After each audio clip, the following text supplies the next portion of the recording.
Hello student, good morning. हम लोग पढ़ रहे हैं क्लास 9 के बायोलॉजी का लेसन 3, जिसका नाम है जीवों में विविधता। और इस चैप्टर में हम लोग पाठ्य पुस्तक के जो अंदर प्रश्न दिए गए हैं पेज नंबर 92 में, उस पेज नंबर 92 के सेकंड प्रश्न को आज के वीडियो में हम लोग करने वाले हैं। फर्स्ट प्रश्न को हमने कल के वीडियो में बता दिया था और फर्स्ट प्रश्न था कि जीवों के वर्गीकरण के लिए सर्वाधिक मूल लक्षण क्या हो सकते हैं, उनका निवास स्थान या उनकी कोशिका संरचना। तो यदि हम जीवों के निवास स्थान के आधार पर वर्गीकरण करें तो यह एक तरीका क्या है, भ्रामक तरीका है, क्योंकि इसमें बहुत सी कठिनाइयों का सामना करना पड़ेगा हमें। तो हमने वहाँ पे आप लोगों को एग्जाम्पल के तौर पे बताया था कि समुद्र में बहुत से जीव रहते हैं, जैसे प्रवाल है, ऑक्टोपस है, शार्क मछली है या स्टारफिश है। तो सारे जीवों का निवास स्थान तो एक ही है, समुद्र, लेकिन सबके आकार में क्या है, विविधता है, यानी सबका आकार एक दूसरे से अलग अलग है।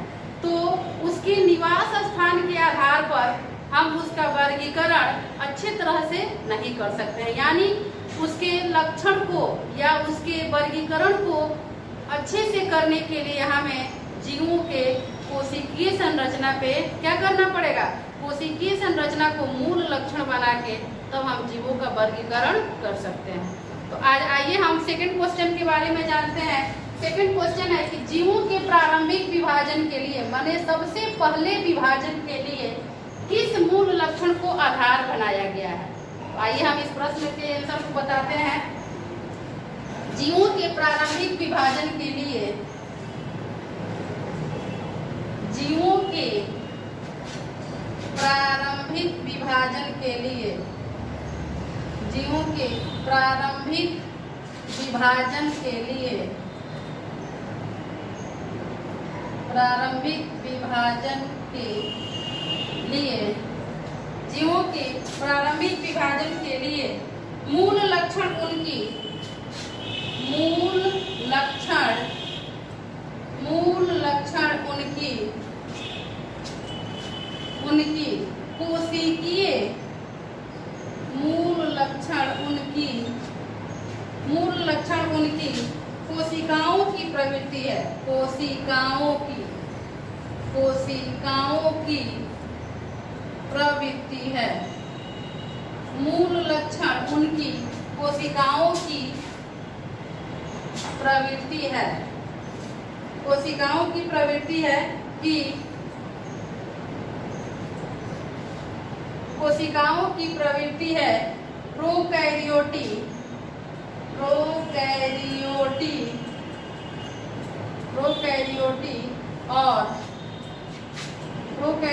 और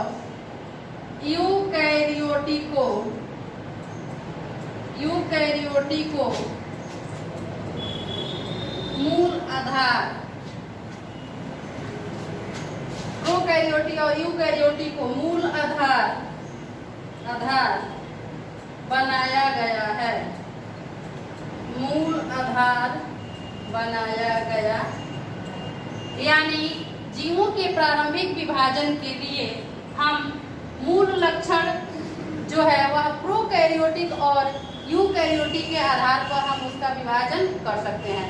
इससे यह पता चलेगा कि कितने जीव जो है वह प्रोकैरियोटी में आते हैं और कितने जीव यूकैरियोटी में आते हैं। अब प्रोकैरियोटी जीव को हम एक अलग वर्ग में रख देंगे और यूकैरियोटी जीव को हम अलग वर्ग में रख देंगे, उसके बाद हम उसमें वर्गीकरण करेंगे।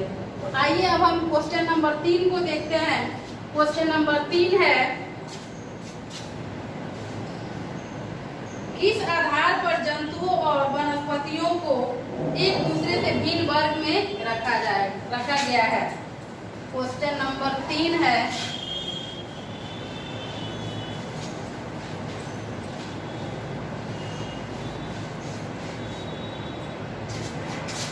क्वेश्चन नंबर 3 है, किस आधार पर जंतुओं और वनस्पतियों को, किस आधार पर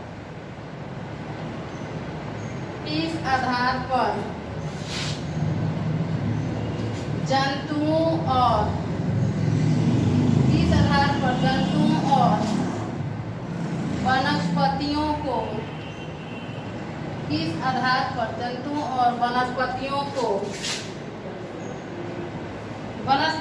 को एक दूसरे से भिन्न वर्ग में रखा गया है? को एक दूसरे से भिन्न वर्ग में रखा गया है। भिन्न वर्ग में रखा गया है।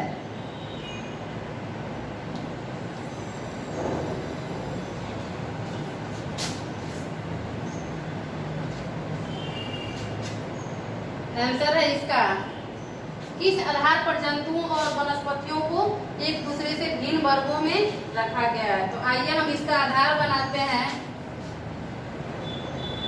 पोषण विधि सबसे पहला है इसका आधार, पोषण विधि। अब पोषण विधि में स्वपोषी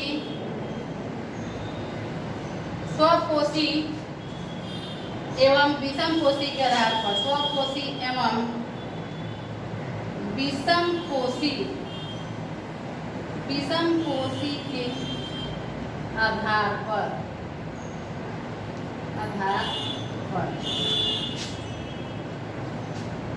इसका दूसरा अंतर होगा, इसका दूसरा आधार होगा कोशिकीय संगठन के आधार पर। कोशिकीय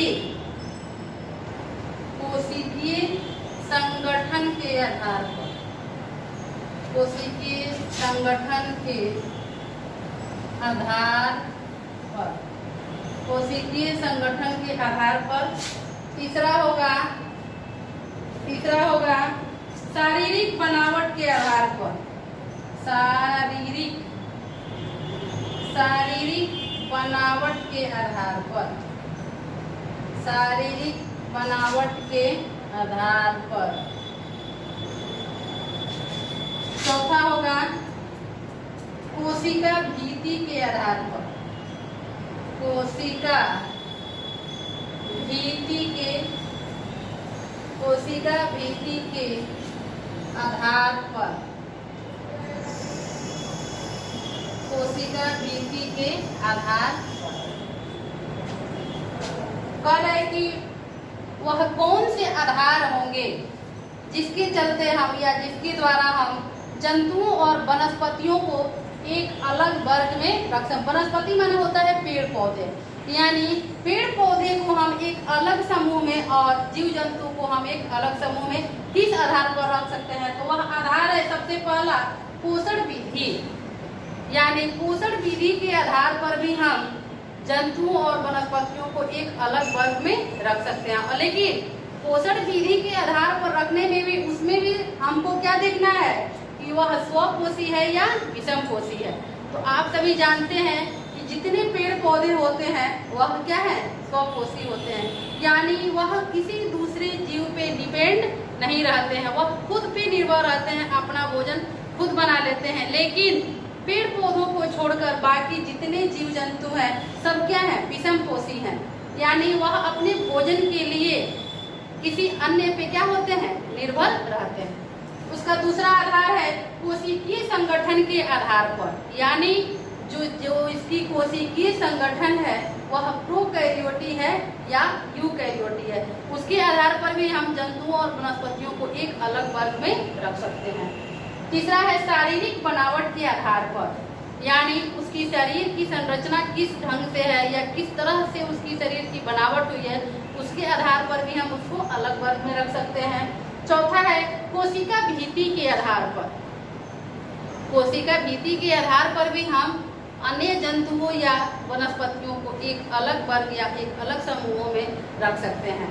तो पेज नंबर 92 में 3 ही प्रश्न थे जो हमने आज कंप्लीट किए, और पेज नंबर 93 में फिर हम पढ़ेंगे कल के पेज नंबर 93 में जो फर्स्ट क्वेश्चन है उसके बारे में। तब तक धन्यवाद।